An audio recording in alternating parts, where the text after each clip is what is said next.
Welcome back to With the First Pick. On this edition of The Perfect Fix, we're fixing the Kansas City Chiefs. Feels like everything that could go wrong has gone wrong so far this year in 2025. The exclamation point being Patrick Mahomes tearing his ACL in that Week 15 loss to the Chargers that officially knocked KC out of the old playoffs there for the first time since 2014, back when Andy Reid was in his second year as head coach in KC. Alex Smith was the starting quarterback and ran. The leading receiver on that 2014 team was? Dwayne Bowe. He was number 2 behind Travis Kelce. He was in his second season. So Travis Kelce's still doing his thing to a lesser degree so far. All right, so let's talk about what went wrong, how easy or difficult it will be to fix. We're going to break it all down here. And, hey, Rand, what do you got there? What are you drinking? Oh, my new favorite water, Path water. Reusable bottle. You know, we're living frugally over here. But what's this? Are we sponsored now? No, it's just a reusable bottle that I like. Keeps it cold. All right, we'll see if they'll get us some With the First Pick sponsorship. That's what I would like to see out of Path. We'll work on that. All right, well, shout out to Path. Shout out to Rand for hydrating during the show, Striker. All right, so the Chiefs, going to break it all down, how they got here, who stays and who goes, whether this team is actually closer to their Super Bowl form than it looked like this season for sure. I'm Ryan Wilson. That's former Titans GM Rand Carthon, fully hydrated. And before we get going, let us know in the comments what you think the Chiefs' biggest need is, whether they need to be any wholesale changes, whatever those may be, or just a few tweaks to get back on track. I read every comment because that's how I roll. I usually reply to a lot of them. So if you want to talk to me, say something in the comments. Nice usually works better than angry, but we live in a world where you're going to get both, Rand. All right. Here's where we're going to start, how we got here. So I'm of the opinion, Rand, that the Chiefs during the Mahomes-Reid era have been incredibly lucky. Obviously a very good football team, but I think you can make a pretty easy argument that a lot of those games they've won between 2017 and 2024, in January especially, you play those games 7 out of 10 times, and they're going to win 3 of them. It just so happens that they roll them off year after year after year. So I think luck finally caught up with them. The other thing, there have been some injuries. Their rookie left tackle Josh Simmons has been injured for much of the year. I think his season is going to be done. They've had some injuries on the other side of the offensive line. And the draft class this year hasn't quite hit like it has in years past. That 2022 draft class with Brett Veach put together, one of the best draft classes that no one's really talking about. So I'll start here. When you look at 67-year-old Andy Reid, and maybe any of the assistant coaches that you're thinking about, or front office guys, I don't know who they would be. Patrick Mahomes is 30. He'll be 31 next year. Any of those guys staying or going in terms of what you would like to do to get this team back on track? Because I feel like I know what the answer is. No, I mean, Andy Reid, I think Andy Reid is what he is, man. He's a football coach. He's going to be a lifer in this thing. I mean, we talk about Pete Carroll I know there are 2 different dispositions. Pete Carroll's lively. He's, Mr. Positivity. But when you talk about Andy Reid, like, Andy loves coaching football.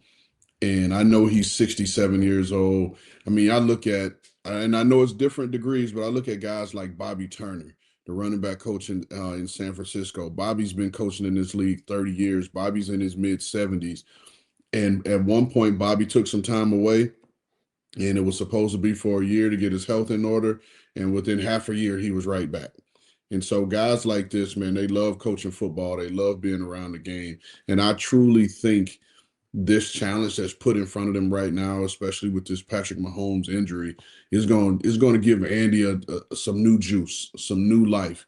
And truthfully, them being out of the playoffs this early allows him time to reset, because he's typically coaching football through February, and then it's the mad dash to get caught up on personnel because you got free agency coming, you got the draft coming, and then it's this. You're playing catch up.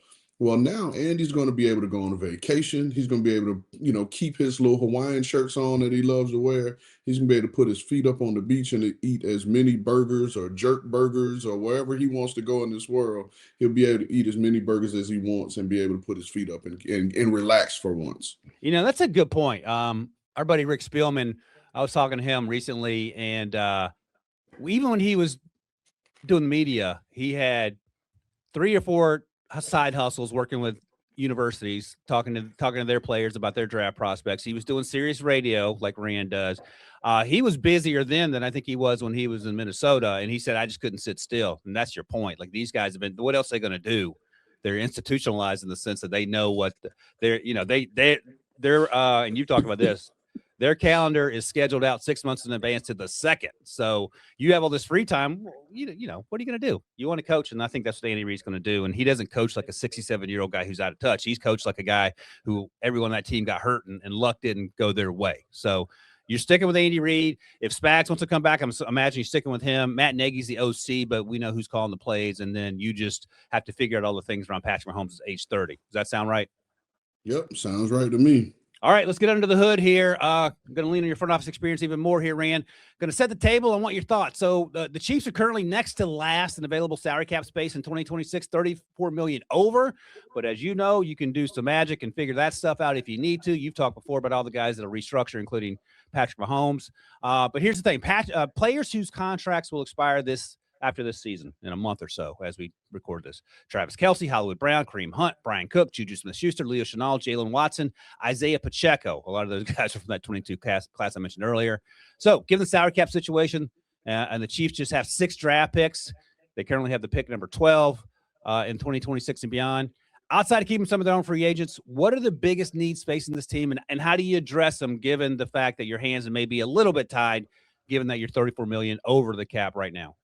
All right, so let's start there. 34 million and some change over the cap. Like you mentioned, it's 31st in the league. Now, I wrote down some guys, some restructure candidates, guys that you can restructure and you can quickly get that number back right. Let's start with Patrick Mahomes. Patrick Mahomes, when he signed that deal, how many ever years ago, people were scratching their head like, why would he sign so early? Why would he sign for so long? Due to and it was a massive amount of money at that time. But I think the deal was structured in a way that it's always team friendly. That if you get to this portion of the season, and you need to restructure his deal, you can restructure his deal and be able to free up some money. Jawan Taylor, the right tackle, who's largely struggled, largely been inconsistent. He's carrying a cap number next year of 27.3 million. That's going to be one that you want to either move on from or restructure. That'll be a tough decision for them, because you have guys like a Jalen Moore, like a Wanye Morris, and even a Kingsley Sua-Matea that you could consider moving out the right tackle, because you still have Mike Caliendo. And so those will be some good replacements in-house that you don't have to go out and spend a ton of money on, and be able to get some of that money back. Christian Fulton, corner that they signed last year, I think the deal was structured at 2 years, 20 million. Well, he's carrying a cap number next year of 13 million, and he's been pushed kind of further down on the depth chart, and hadn't played as much as they probably would have envisioned him playing at that cap number. That's another one. And then Chris Jones's deal. He's carrying a cap number of 44.8 million. Obviously, he's going to be back next season. This could be a situation where they restructure those 2 deals, and then that will quickly get them back in a good place in terms of the salary cap, because like you mentioned, they are 34 million over the cap. You mentioned some of those free agents last year for this upcoming year. One name, Charles Omenihu, a guy that they signed. They've signed back-to-back years in terms of a 1-year deal. He brings some versatility to that defensive front, being able to play on the edge on first and second down, kick inside, and rush with Chris Jones on the inside. So he'll be a guy that they may revisit. Maybe he finally gets his long-term deal. We'll see. The one name that always stood out to me is Leo Chenal, because I think he is the joker in that defense that really allows that defense to kind of give you different looks. Because he's a linebacker, he can play off the ball, he can play on the edge, he can give the Spags' defense a bunch of different looks. I don't see them re-signing Kareem Hunt. Brian Cook is another interesting guy that they drafted, they've developed, they've worked with. He's been a starter. We'll see where the safety market is always tricky, just in terms of what you're going to pay, how much you want to spend. Now, here's where I want to take it, because it's a free agent name on here that I can't remember. I'm having a senior moment. If you mention in terms of the 2026 free agents, and it plays into Patrick Mahomes' injury and how soon he'll be back.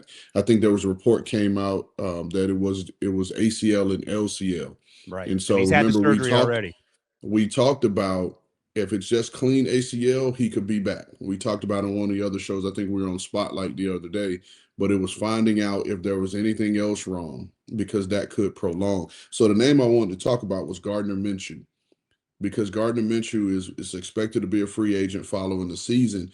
And it's my belief that they're going to have to sign a veteran quarterback to in this class. We're gonna have to sign a veteran quarterback to not only get them through the offseason, but in the event that Patrick Mahomes is not able to start week 1 or maybe week 1 through 4, and a veteran quarterback that can have some presence and be able to keep them in the hole in the fold, so they're not get digging themselves in a deep hole. And some other UFA target quarterbacks that are going to be free agents this year as well, that are veterans, is a guy like Jimmy Garoppolo. Jimmy You love you some Garoppolo, Jimmy G. huh? You love you some Jimmy G. No, I listen. Jimmy can execute the game plan. Is basically what it is. And so Jimmy G, you got Gardner Minshew. Would they bring back Carson Wentz? We saw what Carson Wentz was able to do. He's been there. He knows the Yeah. system, and we saw what he was able to do in his time with Minnesota. It wasn't And so terrible. It that was, wasn't great, but it wasn't terrible in Minnesota. but he won games there, Right. right? Exactly. And I mean, it was enough of an argument where we were arguing whether Carson Wentz should stay as the starter Right.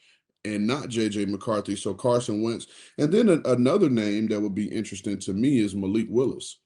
We saw what Malik Willis has been able to do in his time when he's had to step in and play for Jordan Love in Green Bay. It will be some carryover. From Coach LaFleur's system to Andy Reid's system, because it is all West Coast based. But when you think about what Malik does in terms of his game, he has a big arm, he could throw, but he's also athletic. Andy Reid can create some of these design quarterback runs and a variation of this offense that he'll be able to function in. So those are just some of the names that stood out to me that could be potential free agent targets and will be relatively cheap for them, because Jimmy G's number last year was $3 million.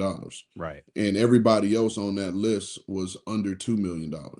So that could be a conversation for them as well. You talked about the draft picks.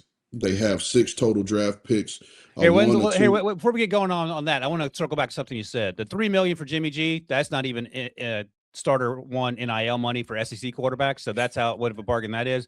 The Malik Willis thing I haven't thought about, but it's interesting for a couple of reasons. One, you talk about the big arm and the athleticism, but Patrick Mahomes ran for his life more this year than I think he had at any other point in his professional career. So you can have the ability to play out of structure with Malik that you're not going to get from some of the other guys.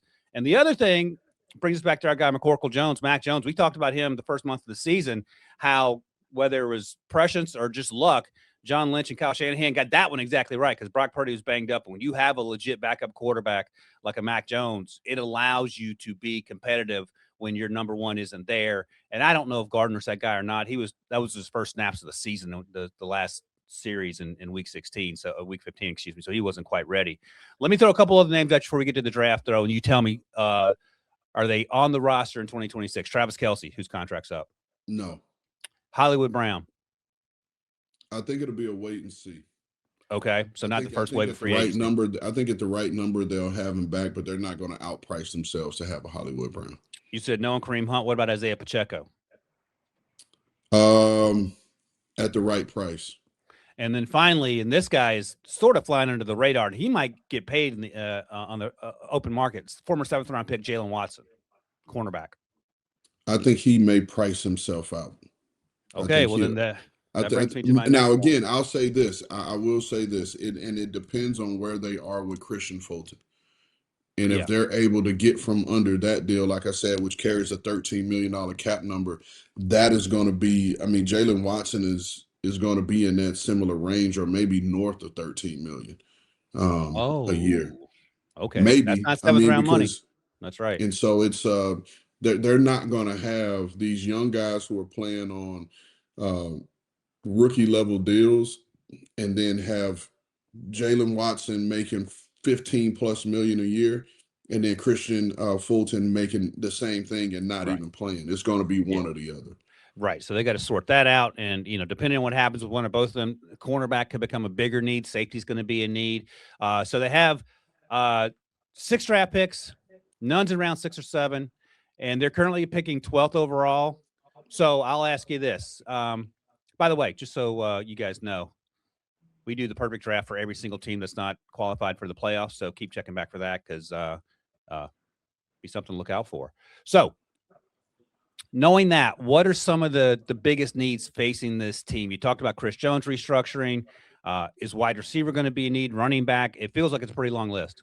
Yeah, it's a long list. I'll stick to these five. I think the immediate need that most would want to talk about is tight end if Travis Kelce isn't there. Mm. But I think in this offense and what they've been able to do, I think having a guy like Travis Kelce, of course, you feature him and he's your legitimate number one wide receiver because of what he's able to do. I just don't know that they will take a tight end at 12. And You there's and I only have been one in the pouring through this. conversation right now, right? There's only one in the conversation, and you have to be honest. Do you love him at 12? Right, exactly. Especially when Travis you Kelce, have former bigger third-round holes. pick. Right. And so wide receiver to me won't be that big of a need because you have two high level playing receivers that are on rookie deals. Um, in and what's his name? Rasheed Rice, Rashee Rice, yep. and Xavier Worthy. You have both of those guys on rookie deals. I don't think you're going to take a receiver at 12. Maybe, maybe not, especially where your quarterback is. I think running back is a need. You talked about cornerback. Cornerback is a need. And then defensive line. You're going to have some real questions there. Again, Chris Jones is getting up there in age. Charles Omenihu will be a free agent. You got to figure out where you're going to go with Leo Chenal. Leo Chenal counts towards the linebacker count, but a lot of what he does in the structure of that defense is play on the edge. And so, again, with your 6 draft picks and your $34 million over the cap. So a lot of this is going to have to be some sorcery on Brett Veach's side to fix all this. And it's a possibility they could trade back from 12. Yep. And trade back from 12, pick up, an additional third or second to give them. But it's kind of hard to fix your roster holes with only 6 draft picks and your 34 million over the cap, because again, they've drafted well. You talked about that draft class. You drafted well. So typically you want to re-sign those guys, and that comes at a price where your roster is, essentially you're signing players, but you're keeping the same guys that you've already had. And so your ability to bring new guys into the fold is limited when you don't have cash and then you don't have draft picks. No, that's right. All right, hey, let us know in the comments. What's the toughest decision here for the Chiefs? Kelce, cap cuts, the draft, and if you disagree with Rand, even better. Tell us why in the comments, and I'll read them and respond on Rand's Don't behalf. come for me, please. Let's just get along. Yeah, let's all get along. It's the holiday season. Happy holidays, everybody. By the way, before we move on quickly, and again, we'll do the perfect draft for all 32 teams back later in March. So we'll circle back on this, but some sort of preliminary, just back of the envelope mock draft situations for the Chiefs. I had them potentially taking Francis Malinois in round 1, the right tackle who could kick in the right guard.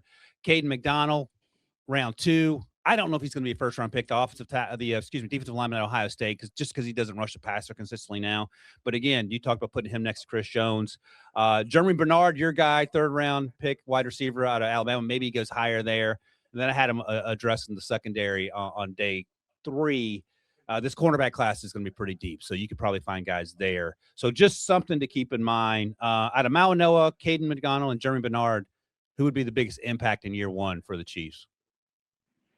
Hey, man, listen, if I had to put – it's kind of tough, man, because I like all 3 of those dudes as football players, and they will make an immediate impact. Jeremy Bernard will likely be your day 1 number 3 receiver. Yep. Francis will likely start for you somewhere in your offense. He'll be one of your best 5, and I think Caden McDonald would start as well. But you saying having the biggest impact, you have to go with the first-round pick. And saying Francis being able to solidify that offensive line, which has been key for Kansas City all the years leading up to this year. So you have to just go with Francis. It won't be sexy, but he'll be a consistent good player in their form. I thought you might go with your guy Jeremy because you're a big Jeremy guy. Jeremy and Caleb Downs, are your sons. Caleb Banks is the stepson right now until he gets healthy. Florida alum. Let us know in the comments who you think the Chiefs should target in round 1, like their most important need in round 1 to help sort of fix this thing. All right, let's talk about a segment I'm going to call playoffs. Playoffs? Did you play for Jim Moore? Was he in No, Indy? no. I had Coach Dungy. Okay, Coach Dusty, the exact opposite, press conference wise of Jim Complete Moore. opposite. All right, and I did my little Jim Moore impression because is this team going to be playoff ready a year from now? I think the answer is unequivocally yes because of 4 words: Andy Reid, comma Patrick Mahomes. Let me ask you this though: will they be the dynasty that we've seen in recent years with those 2 guys back, Patrick healthy, and if they say get the right tackle position fixed? Well, when Patrick Mahomes is your quarterback, you always have a chance to win a championship. I agree with you. I think they're going to be, a playoff team for sure. We'll see. And I know this is not giving you an answer, but I'm just interested to see how this roster is going to take shape and what this new iteration of this football team is Right. going to look like. Because if you think back to, and I'm using, recent history, you look back at the New England Patriots and they had their dynasty. When Tom Brady first came into the fold, they were a defensive led team. Tom Brady managed it. They relied on the running game and efficiency in the passing game, and that's how they won championships. Then they evolved into the let's open it up on offense. And you had Randy Moss, you had Welker, you had those guys. And then on the back end of it, it was heavy with the tight ends when they had Gronk and they had even Aaron Hernandez and being using the backs out of the backfield and using those guys like as a big part of the extension of the passing game and not really having elite wide receivers, so to speak, but you won games with the running backs and with the tight ends and their versatility. So I'm just interested to see what this new iteration of the Chiefs dynasty is going to look like. Are they going to continuously look to build it the same or will they evolve? And that to me will give you the answers to how they're going to be moving forward. Yeah, I mean, don't bet against Reed and Mahomes. Feels like the easiest solution there. Even in week 1, in terms of him returning in 2026. By the way, this is a fun little fact here. Not fun for Tom Brady at the time, but he tore his ACL in 2008, week 1, I believe. The Pats qualified for 5 straight postseasons prior to that injury. They missed the playoffs in 08, and then they went to 11 straight postseasons. So if history repeated itself. But throw in there, Matt Castle stepped in for Tom Brady. They still went 11-5. 100%. They still went 11-5. The AFC was loaded that year, and they just missed the playoffs as an 11-win team. That's right. 11 wins, second year, Matt Castle, former 7th-round pick. And they still had all their dues, Randy Moss, Wes Welker. Who, ironically enough, when he left Kansas City, left New England, went to the Chiefs and was their starting quarterback. And I think your guy, Mike Vrabel, was part of that deal, wasn't he? Wasn't he in Kansas City for a minute? Yep, he spent his last year or 2 in Kansas City. Scott Pioli came over from New England to Kansas City to be their GM. Yeah, and that was look, let's be honest, that was a rough patch. And then Andy came in. Brett Veach was hired a few years later, and the rest is history after they got Patrick Mahomes. All right, if you're a Chiefs fan, yes, you've been spoiled, but let us know in the comments. Was 2025 a 1-year reset, or is this is sort of going to be real change in terms of this might be a multi-year process? I don't think it is, but I want to hear what you guys think. Finally, thank you as always for joining us here. Hit the subscribe button before you go and check back often because we'll be fixing every single team that misses the playoffs. We'll catch you in the next one.